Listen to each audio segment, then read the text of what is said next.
Alright, so today what we're working on is putting a new regulator on the sprayer. As you can see, there's no regulator right here because I went this morning and got a brand new one because stupid sprayer will not calibrate. I apologize about the wind noise. I'm in the shed and I got both doors open because it's hot as all get out in here, but I had to go get a new one this morning, and I sure hope it's the right one because they have a tendency to give me the wrong parts where I went to get parts this morning, which it is the right one, which is a good thing. But here it is. Here's the new one, as you can see. It has this fancy gizmo up here. No clue what it is, but they said it comes with a plug and you can leave the plug in it, so that's what I'm going to do. I have a feeling that's where the pressure gauge should go. But it has a pressure gauge over there, so I'm just going to put Teflon tape on it and seal it up. So let me get the Teflon tape and we'll get this party started.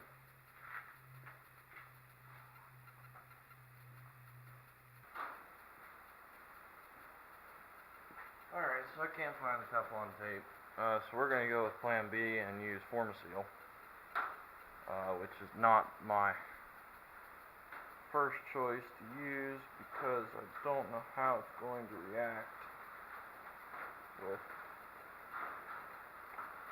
spray chemicals, but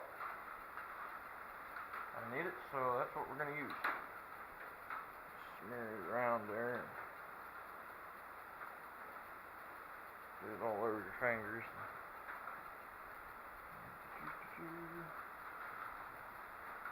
Wipe that crap off and then just screw her in here.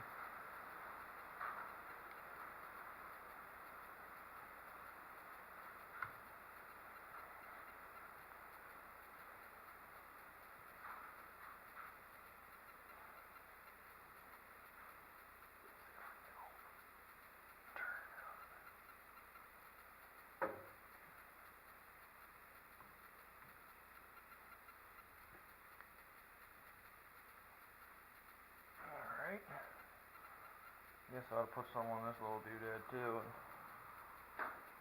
screw that in.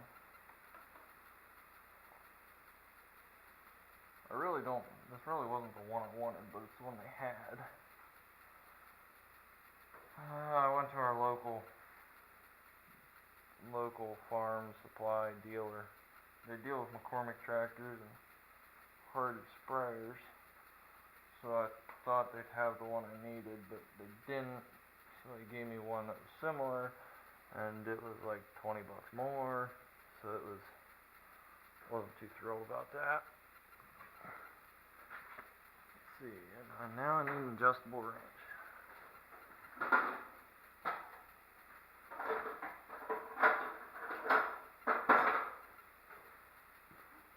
So, it's a nice little 6-inch adjustable. Craftsman too, for all you craftsman lovers out there. Yeah, so I ended up seeing a kid I went to high school with. He works there now. And then took him a while to look it up in the book because they didn't know they had any. Which, hey, whatever. You don't know what you don't have until you don't know what you have until you go looking for it. But I'll probably end up going. There's another dealer that deals in coyote equipment, and I like them more. They're more knowledgeable and everything. But let's see if I can tear this sucker out. This one still has Teflon tape on it, so might just put some of this on for good measures. But the coyote dealer, actually, it's the same coyote dealer where they have their annual consignment sale, and that's where I bought the combine at. They're really friendly and knowledgeable, and they know what they're talking about. They don't just get any old Yahoo I should really try to tear that out. That doesn't look like it's gonna happen too easy.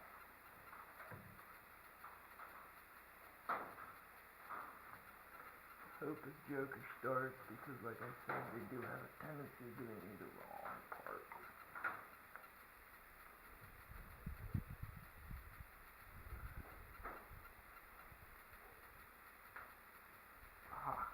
Okay.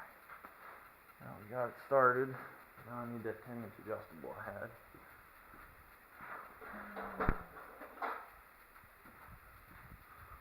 Around here, most of our tools we use adjustable wrenches,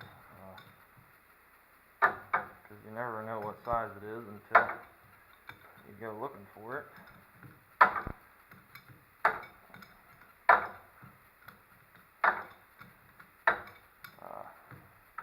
Actually, and also the sprayer's on the back of the 2750, which the first time the sprayer's been on the back of the 2750.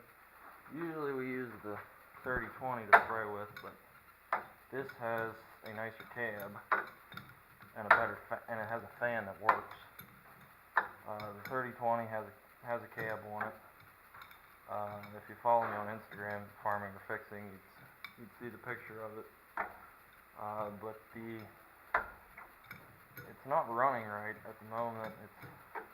We had John Deere out to work on the carburetor because the screen clogged up on it, and didn't know there was a screen in the carburetor where the fuel line is in. So they ended up making a service call and they come out, which I still haven't gotten the bill for that, but that is what it is. So they ended up coming out, and then we had screwed with the carburetor to get it to run right, and they never adjusted it back to where it should be. So the tractor doesn't run 100% right.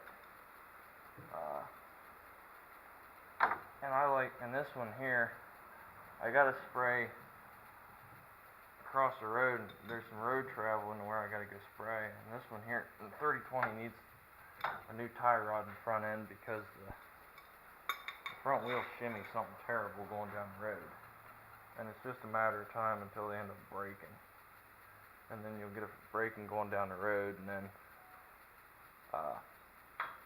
it's gonna end up putting a whole new front axle under the tractor. So it's just easier. This one here travels down the road a lot nicer, so it's easier to use a better tractor. And it has a cab with a radio, and well, it's the first tractor we had a radio in, and I kind of like a radio in the tractor now. And you can hear what's going on because it is the sound guard cab on this 2750. So we'll see. I gotta let that sealer dry a little bit, and then I don't think I'm gonna end up spraying today because it's really windy out, but maybe later this evening. But I do know whenever I do want to, there's one video that I'm waiting on making until I get some more subscribers, because I want to try to make it a really good one. It's going to be talking about round balers and farming, and it's just going to be a general farming video because I watched crop prices this morning and they're just royally disgusting. But yeah. So as you can see here, the sprayer's all fixed, all back to normal. It has a new regulator. This one has a fancy twist knob on it, which that is what it is, but it doesn't have electric controls on it or anything.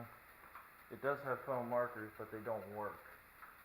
The plastic got brittle on them and it broke, and so it's all just kind of hanging here. So it needs all new plastic and all that stuff, but probably end up replacing the sprayer before we do that. Here, I can show you the broken plastic here on the foamers. See here, there it's broke, there it's broke, there it's breaking, there it's broke, and then up here on the foamer it's broke there, and the other one's broke. So yeah, so probably end up this. If I can get the sprayer to hold pressure so I can calibrate it, we'll probably end up fixing the foamers on it. But if I can't get the thing to hold pressure to calibrate it, Might just look at another sprayer. This thing, it's a pain to hook up. Always wanted a 3-point 100-gallon with a 20-foot booms, and well, we got 3-point 100-gallon with 24-foot booms, and now I want pool type 500-gallon with 45-foot booms. Just a lot easier to hook up and go. Just put the monitor in the tractor and then go to town with it. But, well, I'm gonna finish wrapping things up here and then get down and fill it and try to calibrate it. But thanks for watching, and as always, be sure to check out Instagram, Farming or Fixing, same as the YouTube channel, and please comment, rate, and subscribe. Have a good day.